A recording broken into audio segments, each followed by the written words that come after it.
everybody. Welcome to our Wednesday Poolside Live. Okay, so for those of you who have never joined in before, this is our first, so please excuse any cuckoo craziness. We are actually, well, we're poolside, but we use that term loosely because as you see behind me, the pool is not done yet. But on Monday mornings at 9, for a while now, we've been doing Coffee Time Live, which really started as a way for me to, I don't know, kind of connect with my clients and potentially new clients and just people who were interested in kind of housing and real estate here in the Central Florida area.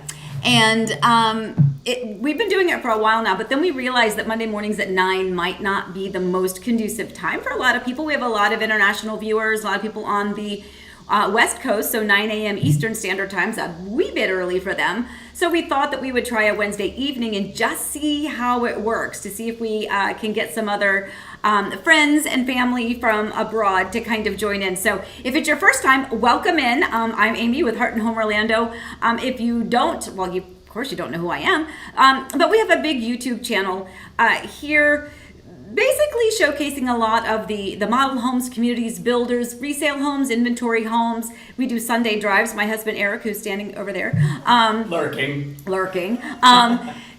We do those on Sunday. Sundays we air that video, which is kind of just drives around the area to give you a visual perspective. It's one thing to have a realtor assist you in purchasing a home, especially when you live out of state or out of town or out of the country.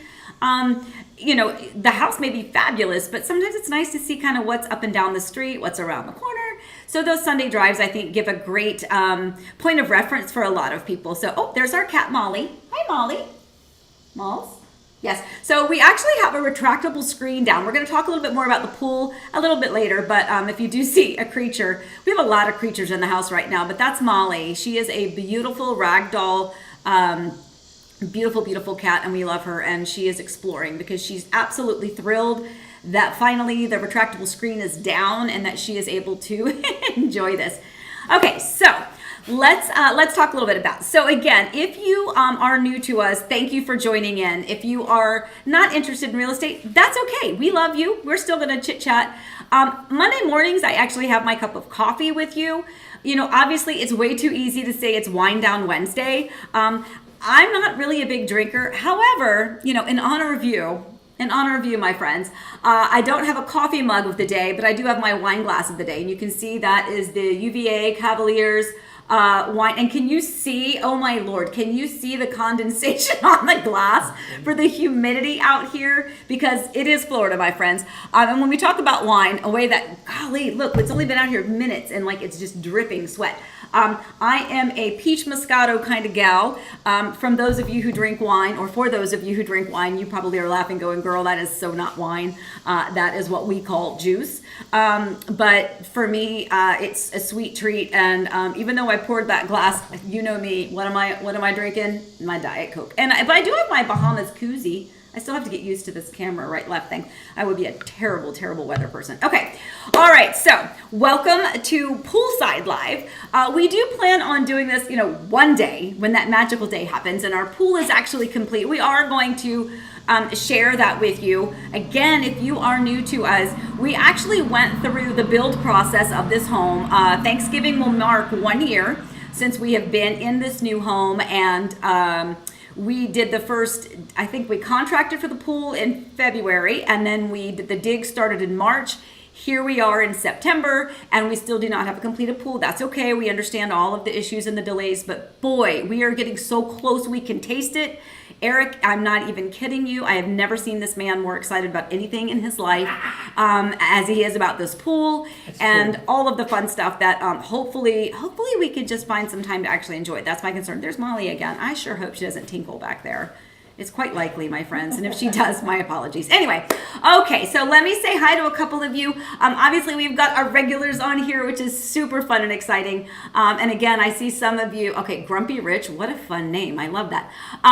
So if you have questions, if you are not familiar with this, if you could do a capital Q with a colon mark, put it in the questions. We'll kind of go through questions periodically through this, but we've got some other information to give you as well. So no mug of the day, showed you my wine glass of the day, told you the reality of the day, which is I am still on the cold caffeine, my friends. It has been a long day.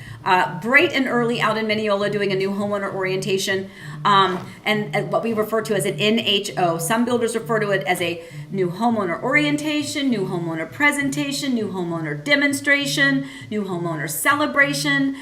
They call it all sorts of things, but it is ultimately your walkthrough 1 week before closing. And these particular clients live out of state, and so I did this orientation on their behalf this morning, bright and early out in Mineola. And let me just tell you, this home happened to be, and I'm going to say it, Villages at Mineola Hills with Meritage Homes. This home was so tight. It looked so good. And it is such a pleasure to see a home, even though it was presented to me and not to the actual homeowners, the fact that it was ready, it was crisp. I mean, of course, we put some blue and green tape on the walls. If you don't know what the blue and green tape means whenever you see those walkthroughs, blue is going to reference paint touch-ups. The green is going to reference drywall touch-ups. And so we walked through, the builder and myself, we walked through, we kind of eyed every wall up and down, open, closed, every drawer, feeling under the cabinets for any, water leaks, things like that. The typical choreography of a new homeowner orientation, marked that up, then reached back out to my clients, told them how great everything looked, and they are prepped and ready for closing. So a realtor does a lot of things. We wear a lot of different hats, and we have a lot of different roles. And I will tell you candidly, there's a lot of realtors who, when it comes to new construction, they think their job is done at contract. And that's just not the way we do it. So here we are, doing these final walkthroughs for them, and it's absolutely a pleasure and a joy. All right, I'm going to stop talking because it's time to move on to a couple questions. I can see Eric standing beside me. I will tell you. I'm enjoying your performance. He's enjoying. Okay, so hold on. Let me see. By the way, because we are... Oh, Pam O'Brien says, can you add the retractable... Here, let me do this. Let me see if I can... So I'm actually on Eric's computer, and we have a little bit of a different setup. So are you a creature of habit? And like when you're in your own zone, you know where everything is and you can kind of touch it blindly? I feel so disoriented right now. Even though exactly the same computer. I know, that's the thing. It's exactly the same computer. It's exactly the same stream deck. It's exactly the same microphone. Like everything is the same, but I still feel a little discombobulated. So my apologies. All right, so Pam, in answer to your question, can you add the retractable screen after construction? Yes, you absolutely can. So that's exactly what we did. In Florida, it's really, we're kind of a buggy state. Our Eric is adjusting. So you can see the screen. So you can see the screen, yeah. So if you look up at the tip top, so our Lanai, I love it because it's nestled in between two different walls. So sometimes your Lanai goes out to the edge of your home, so it's open to the side yard as well as the back. That's the way our first home was. This home, it's actually nestled in, oh gosh, the dustpan, honey. We've got, my apologies. Okay. Anyway, you can see that our yard is still a mess. Look how pretty the pool is, though. It's going to be really pretty. That's the deep end that he's showing you right there with our really cheap plastic chairs that Eric bought because I know we're going to talk about that later. All right. So at any rate though,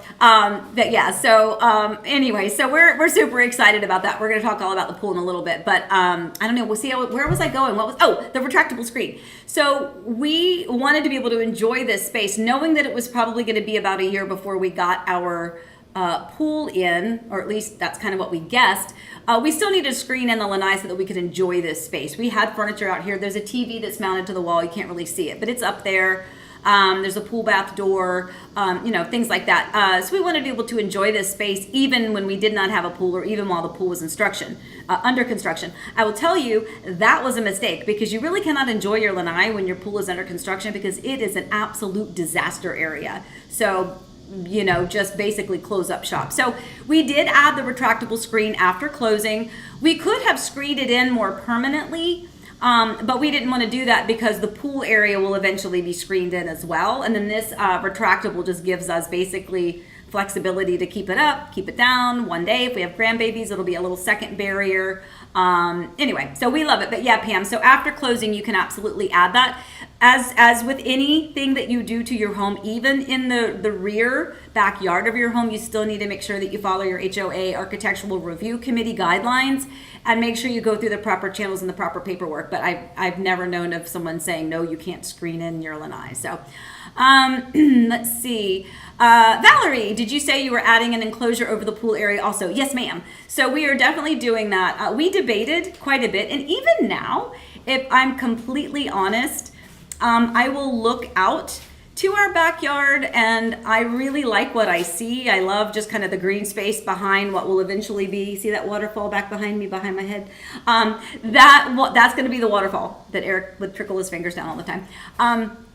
So I think I'm going to miss, kind of seeing the extra green space back behind it.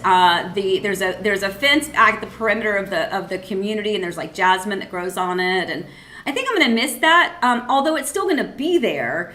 It's just, you kind of have to adjust your visual. But I think the benefit of having the entire outdoor space screened in is going to far outweigh any of the visual kind of restriction it might give us for what's beyond that. Plus, we're planting trees and stuff back behind it. We've got a bunch of foxtail palms that are going to be planted back behind it. We got in touch with our landscaper today, gave them their deposit. We are, again, when we get to the pool section later in our little chat this evening, we'll talk a little bit about that. But at any rate. Let me just say frogs. Oh, yeah, frogs. Forget it. Anything about frogs? No, frogs. So, did I tell you? I clicked off of comments. Fix my comment thing. Yes, Let me ma'am. tell you about my frog story. If I didn't already tell you about my frog story, this is why. So, when I was younger, we used to always go to this church camp called McCamey Woods it was in Virginia, just where I'm from.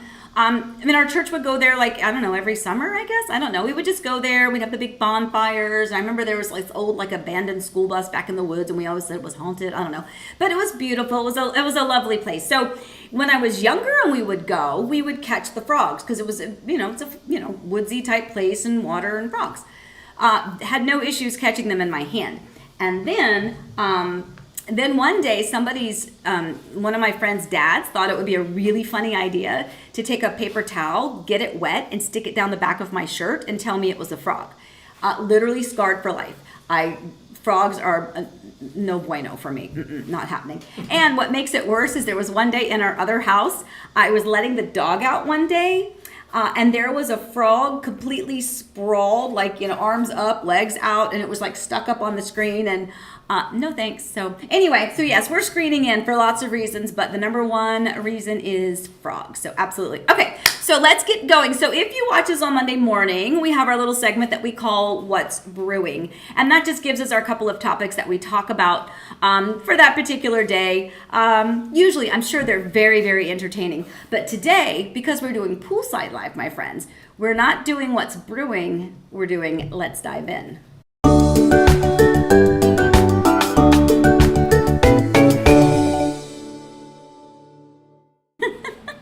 Okay, We're very proud of that.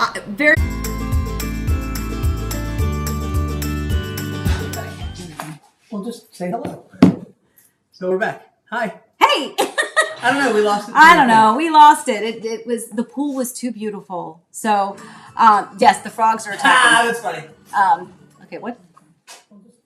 No, we're watching the video on the thing.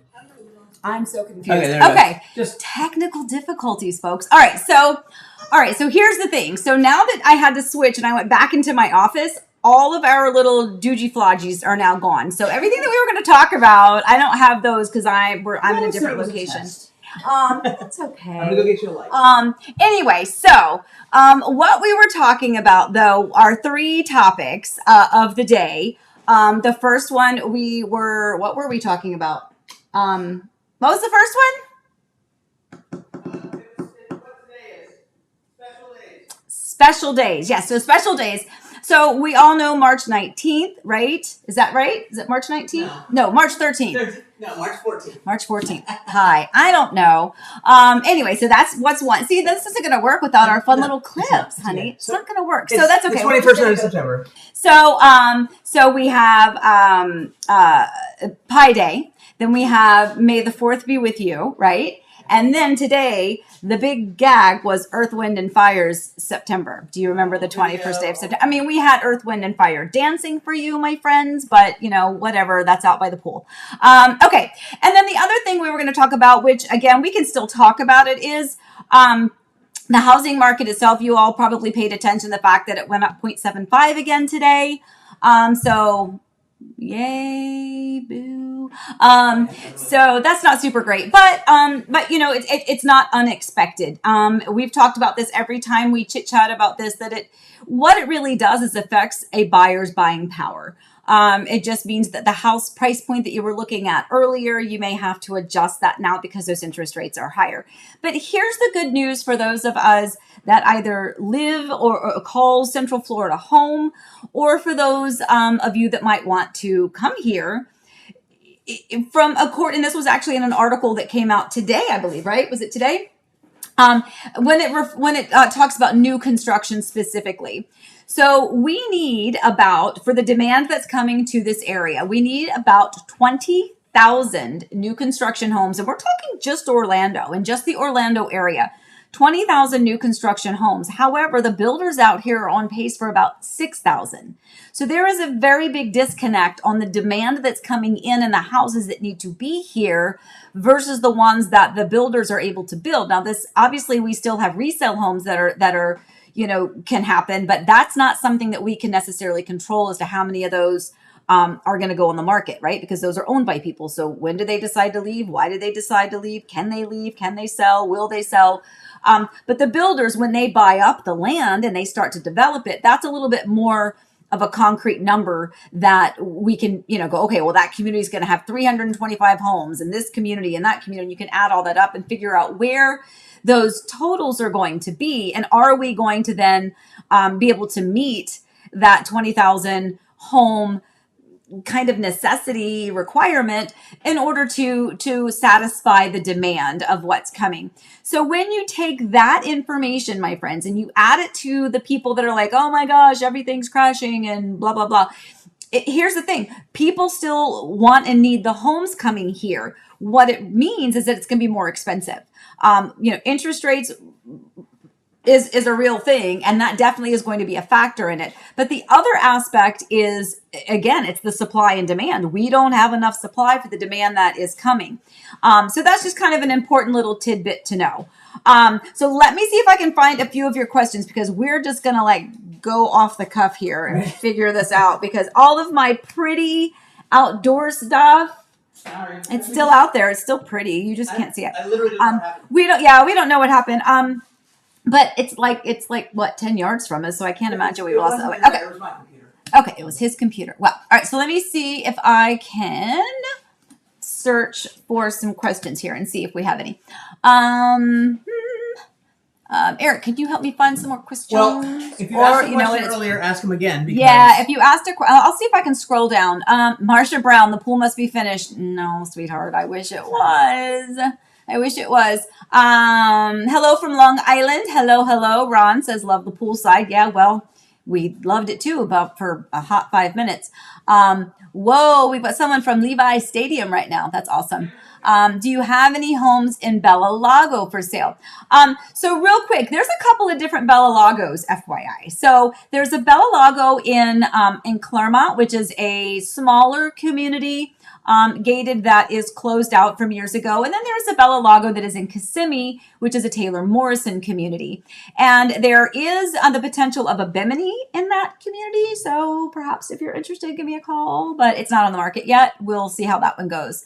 Oh, wait, Jaron. So look, you weren't here the other day, but I wanted to show you specifically. I brought this out to show you. Do you remember my friend from Wales? Woo! And it's like midnight there. It is midnight. What are you doing awake? So this is us in Wales at Kidwelly Castle, and we found our scrap. This is us stranded on the side of the road in Wales, because the roads are like this wide, and you're supposed to go up and back, like, you know, both sets of traffic, and we didn't really know the protocol, so we backed up into a ditch. So that was not fun. Anyway, but I'm glad you're here, because I was going to show you that before, but I don't know if you were watching on that one. Okay, love the cat. Yes, Marcia, she's adorable. I'm just scrolling through, guys, mostly because I want to see if there's questions, because if you did a question earlier when we kind of lost the feed, I probably am not able to search it. So let me just kind of do a quick scroll. Rob, I'm a Boone's Farm and Mad Dog kind of wine drinker. Okay, I can see that. Let's see. Anybody else? All right. So what I'm going to do, can you add the retractable screen? We got that one. Hello from Celebration, soon to be Claremont. Once my new build, yes, we like that. If you have the question and you sent it earlier, send it again just so I can share that with you. Yep, we're adding the screen enclosure. All right, so I'm scrolling down. I think I'm to about where we lost you. So let me see. Yep, Rob's freezing up. Yeah, it did, didn't it? Yeah, this is where all of you are like, where'd they go? What happened? Okay, so anyway, we'll forget those questions again. If you have them, we'll double check them here in a few minutes. So a couple of things we just wanted to, I guess, chat about. Again, I don't have the picture, so it's not going to be super helpful. But this is interesting to know, is that in Florida, we are not allowed to advertise a home that is coming on the market prior to 24 hours is our maximum, right? So we can advertise it 24 hours ahead of the listing going active. If you'll notice in other states, you can actually advertise it. It's coming next week, coming in 2 weeks. They have different criteria, but in Florida, we're only allowed to use 24 hours as our guideline. So I do have a listing that's coming up on Friday, but I really cannot give you any information about that. However, we did have another listing that went active today that I couldn't tell you about on Monday because it wasn't 24 hours. Is that right? Or to go active yesterday. Anyway, I don't know what day it is. But so there's some beautiful listings out there. And, we're starting to see foot traffic. It's kind of slow, but I feel like it's starting to pick up. I was talking to another realtor earlier today. She is actually representing buyers who are purchasing one of my sellers' homes. And we actually accepted a home to sell contingency on that. And that's kind of, again, that's like, what? People don't think they do that anymore. Well, it can happen.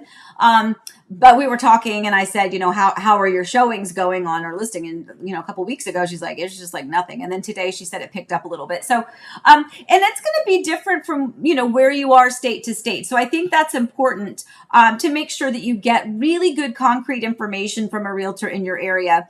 I have some clients right now that are out actively looking here in town for a home, but they have a home that they need to sell. And so it's really important to have a realtor that is familiar with your area and your market to really be able to advise you properly and not just be so excited to get the listing that they'll tell you anything you want to hear. Because when people are like, oh, your home is, we'll sell it in, 24 hours. It's like I said before, nobody can guarantee that.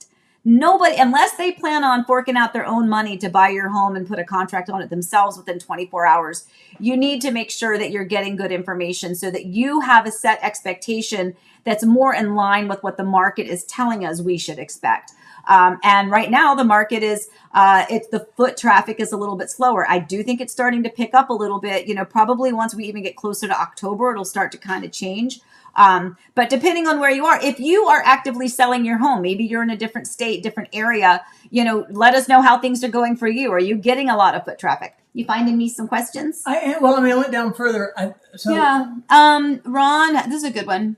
Go for it. Yeah, this is a good one from Ron. Are the websites for the builders up to date? If we see new construction homes available, are they really available? Ron, that is such a good question. So, obviously that is, every builder is different. Every builder has their own website. Everyone monitors and manages their websites differently. So it's not kind of a one answer is going to, fit all when it comes to that answer. But I will tell you that in most cases, the builders' websites are not perfectly exactly up to date.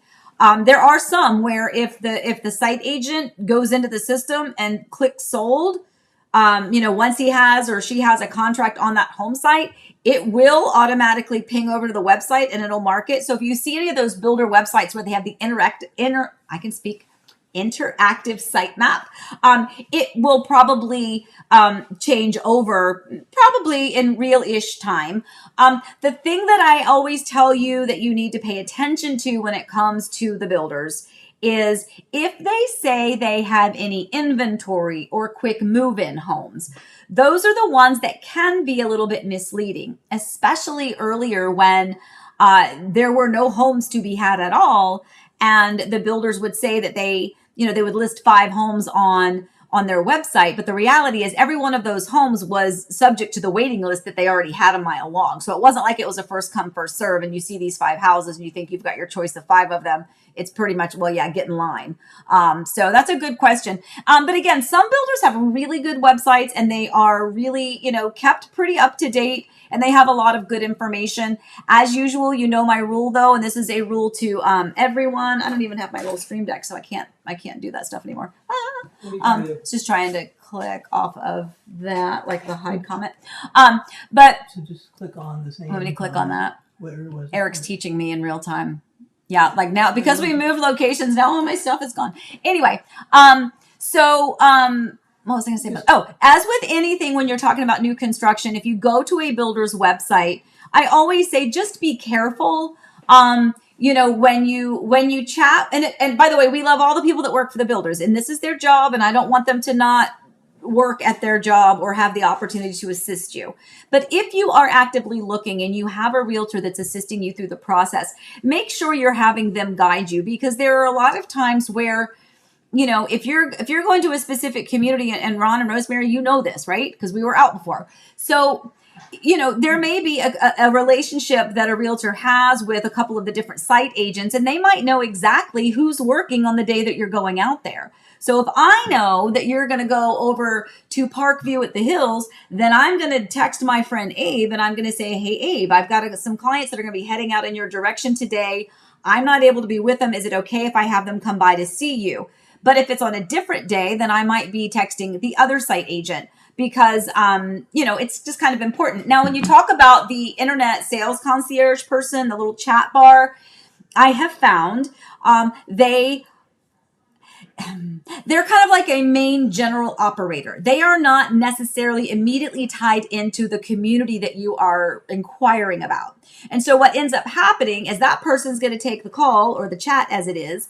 Then they're going to get you in touch with a person that's probably next in line, or whatever the case is when it comes to that. And I've actually had that happen where I've had a client, they call me, we're talking, I start communicating with the builder's site agent, and they're like, oh yeah, but we already have an appointment set up with so-and-so. And I'm like, oh, how'd you get an appointment set up? And it's because they called the internet person.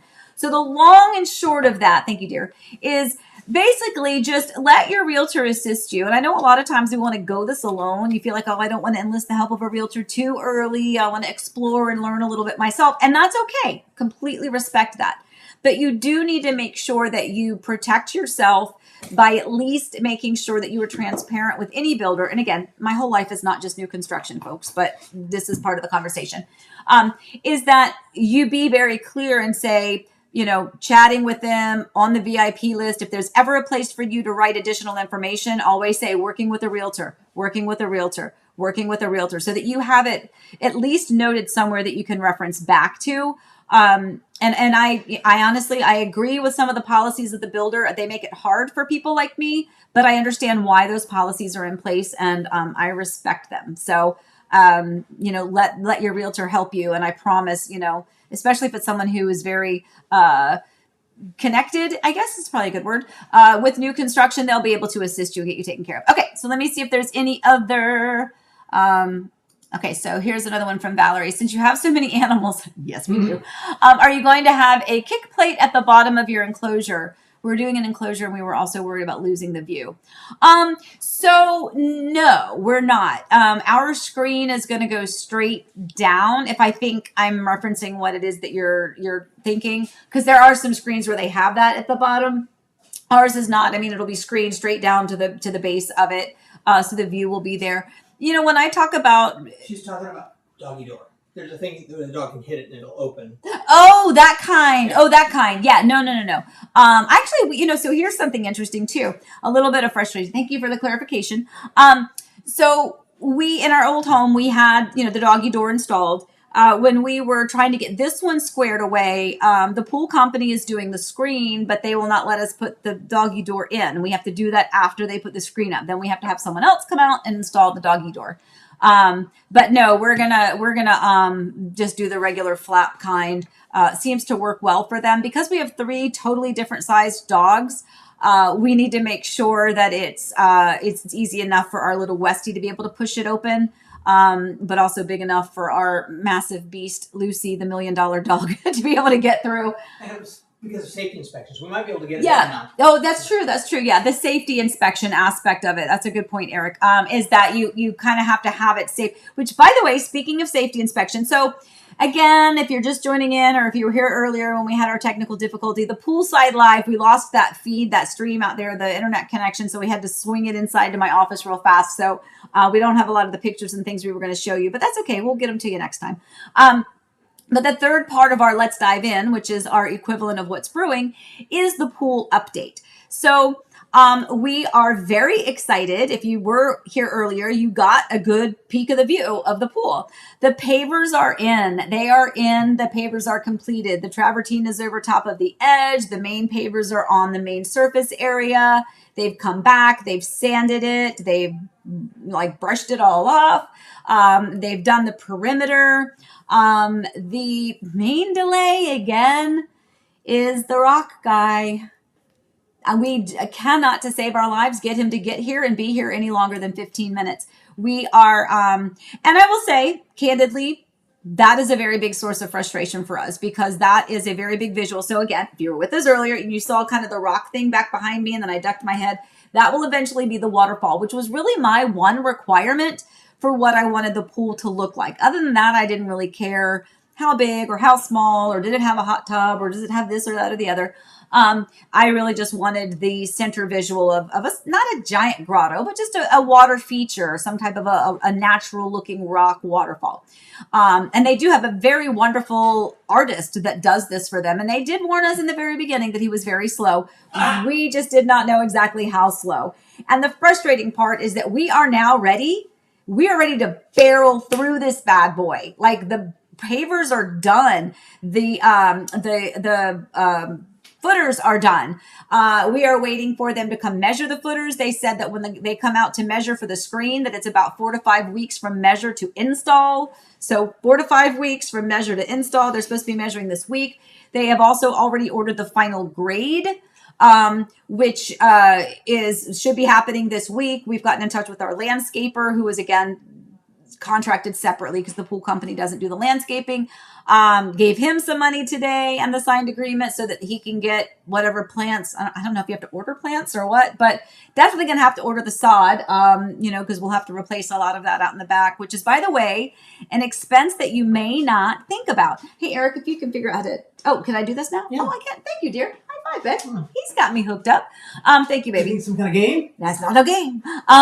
So one of the expenses that we did not really, I won't say that we didn't account for, but it just wasn't blaringly obvious, is that the sod, obviously not the sod that gets ripped up because they put the hole in there for the pool, but the sod that it surrounds it, where all the materials are laying, where all of the trucks are going in and out of the backyard, where there's piles of rubble back there, that sod has to be replaced. And I don't know if you've paid attention, but you know how we've been going, building materials are an issue. Good grief, it does not stop. Literally, not kidding, the sod fields have flooded. Yes. So I have a home right now that is supposed to close on Friday. We did a new homeowner orientation yesterday, and they don't have sod. And sod is a challenge because you cannot get your CO, which is your certificate of occupancy, which you have to have in order to close, without sod. Isn't this crazy? So anyway, so sod, if you're building a pool, don't just think about the pool itself and the surface and the pretty waterfall and all the things like that. Don't forget about the other more mundane aspects, which is replacing the sod or the grass that you had originally. Okay, Eric's got me up and going, so I'm going to double check if she says, I need to get a sip of my drink because I'm talking too much. Sorry. Okay. So let me find another question. And you can search Q there if you want. You actually commented Q earlier. Oh, I did? Yeah. Oh, maybe I should put my glasses on or clean them up. Susie Q says, well, by the way, Susie Q, it was so nice to text you the other day. It's so nice when I see you like on here and then we're actually texting. That's fun. So where did you say you want me to do this? Well, you can. Up there. Yeah. Okay, cool. All right. Let's see if I've got anything coming up now. Oh, gosh. Lots of questions now. Okay. All right. Let's see. We talked about the animals. Valerie, thanks for all your questions today, Valerie. Thank you very much. Your brother is interested in Pulte as a builder around Orlando. Not sure what they have available and what type of incentives they are offering. So there are quite a few Pulte communities. You know, Willow Ridge is one of those new ones that's popping up kind of in the Oakland, Mineola, kind of Claremont little nugget of an area. That community is going to be opening or start to pre-sell pretty soon. If you don't really know where it is, when we did our Sunday drive and we did our video tours out at Lake Apopka Sound with D.R. Horton, the entrance to Willow Ridge is kind of generally in that area. Just to kind of give you a point of reference. Again, if you're not familiar with this, we have lots of videos we can help you, direct you, and share that info with you. But lots of Pulte communities. And as far as what the incentives, you know, I don't work for or represent the builder, so I don't ever want to say exactly what their incentives are because they do change. In fact, I got an email David Weekly. I just got a reminder email from my friend Josiah over at David Weekly saying, hey, this is the last week for the $25,000 incentive. So they change all the time. So it's important to check. And just as another reminder too, is that when the incentives are conveyed to you, when they are told to you, they are not your incentives until you write a contract and sign it. So if you come in on a Friday and you sign a contract on Friday, those are your incentives. If you come back on Saturday and they've changed the incentives either up or down, your incentives are still yours. You don't get to play, oh, better or worse, or, you know, let me make that price or beat that price. So just keep that in mind. And I will say the builders change their incentives quite often. Many times they change them in relation to the end of their quarter or to the end of a fiscal year for them. Remember, not everyone's fiscal year is the same. D.R. Horton's end of the fiscal year is the end of this month, which is why I have a lot of D.R. Horton clients, including my own daughter and son-in-law, who will be closing on their home next Monday. Incentives can kind of change in relation to where the builder is in their calendar year too, or in their fiscal year. Okay, so let me go to another one. Let's see.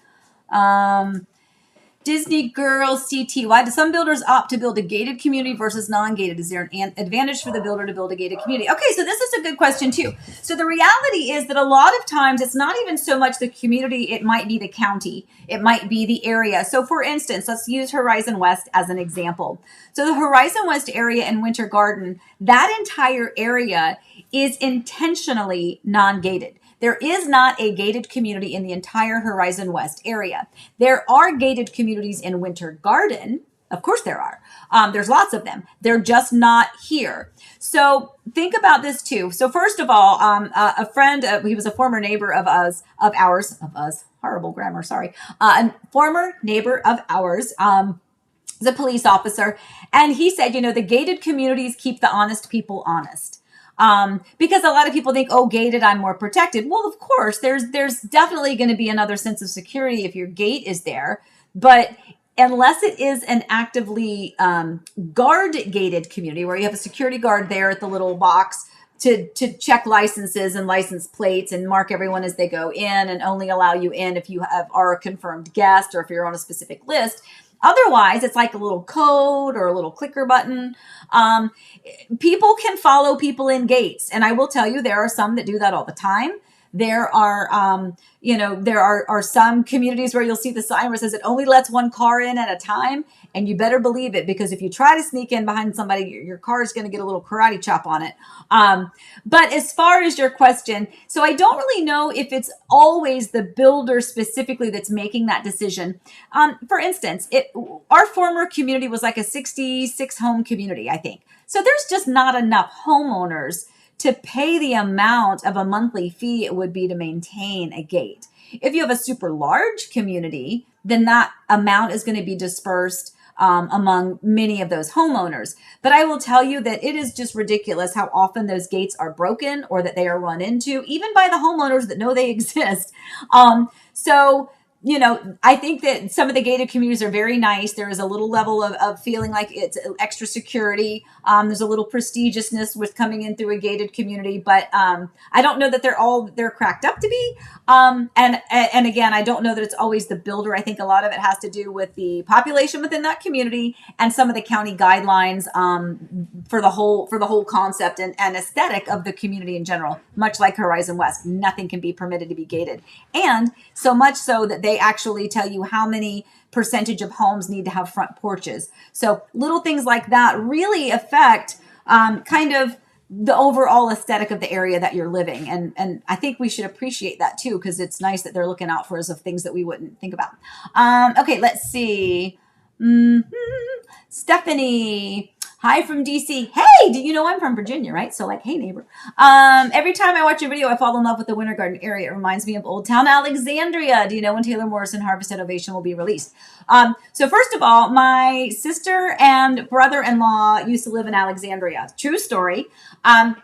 At the time, okay, I'm going to give too much information here. So at the time Eric and I were both working at King's Dominion. I was a dancer and he was a singer there.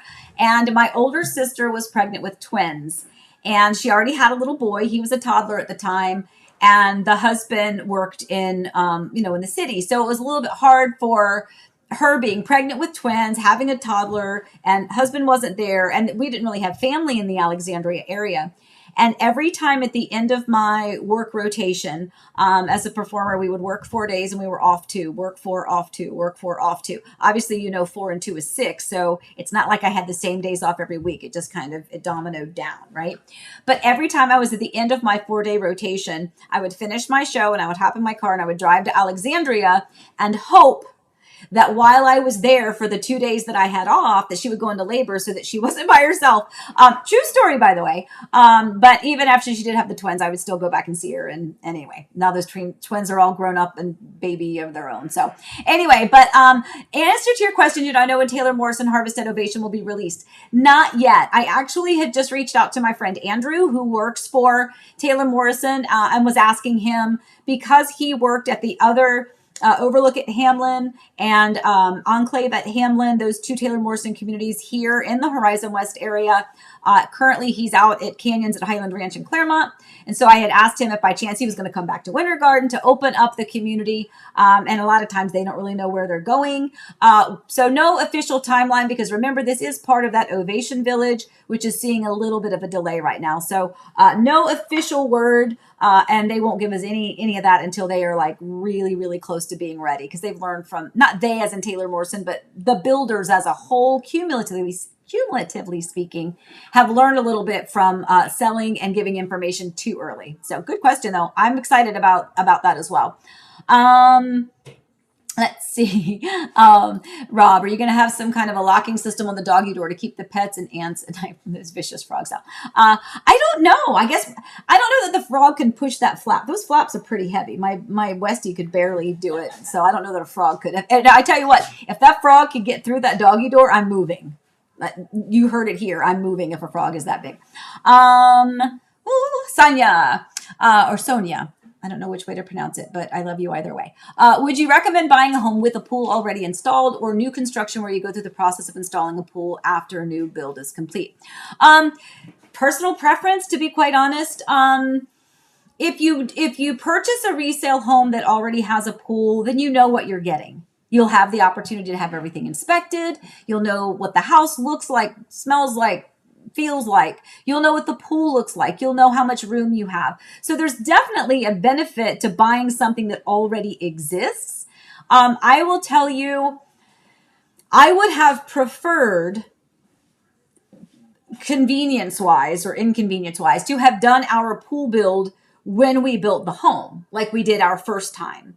But I still, based on how much it cost us for this pool and how much the pool company, the builder, wanted us to use, the difference was so ridiculous that I'll deal with this inconvenience anytime. It's in the grand scheme of things. If we contracted in March, we started the dig in February. We contracted in February, started the dig in March, and it's now almost October. I mean, it's been a while, but in the grand scheme of life, it was a short period of time to wait. It was a lot of inconvenience, a lot of mess with the dogs, but we're getting a heck of a lot more for our money by doing it afterwards. So, it's going to be a personal preference, but I'm still happy with the choice that we made. All right, because I can't go to the other. Oh, can I go to the other things? No. Oh, I can't. Because they're on the other computer. Because they're on the other computer. Okay, cool. All right, that's okay. So I'll just go to another couple questions because I know they're getting bored of me. So we're going to wrap this up here in about 2 minutes. Any other? I think I got all the questions. Did I? I think I did. Let me do it again. Yeah, we might try something radical. Anyway, Eric's going to try something radical. All right. While he tries something radical, if there's any more questions, pop them in. Okay. Before we head out.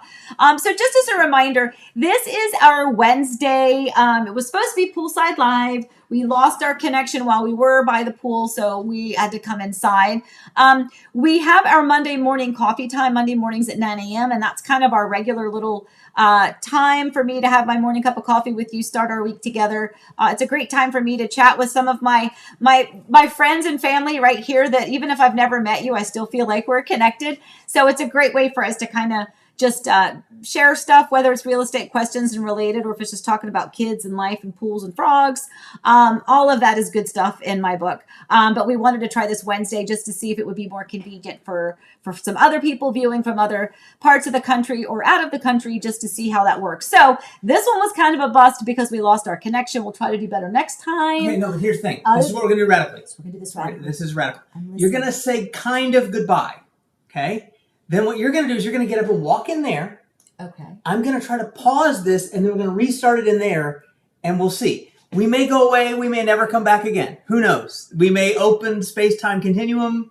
Everything is over. So say bye for the moment, or see you Monday, or whatever. But then stay with us. Stay right there, because we're going to try. Well, why do I need to tell them that? You just told them all that. Okay, then I said it. Then do what I said. Okay. So say bye, but don't go anywhere. I got it. All right. So basically what we're going to do is we're going to try. If I'm saying goodbye, then goodbye. If we don't get connected again, I'll see you on Monday, and we'll chit chat about all of this chaos that just happened. But I'm going to try to pop back over to the pool, and the pool-ish. Yeah. And then we're going to try to restart this just to see if I can say goodbye with the pool behind me. Okay? So we're going to try. So we're going to try it. If it works, fabulous. If not, happy Wednesday. Course, goodbye. Okay. All right, guys. So if I don't see you again, please stay safe, stay well. Remember, we love you, and happy house hunting. And hang on, don't leave yet.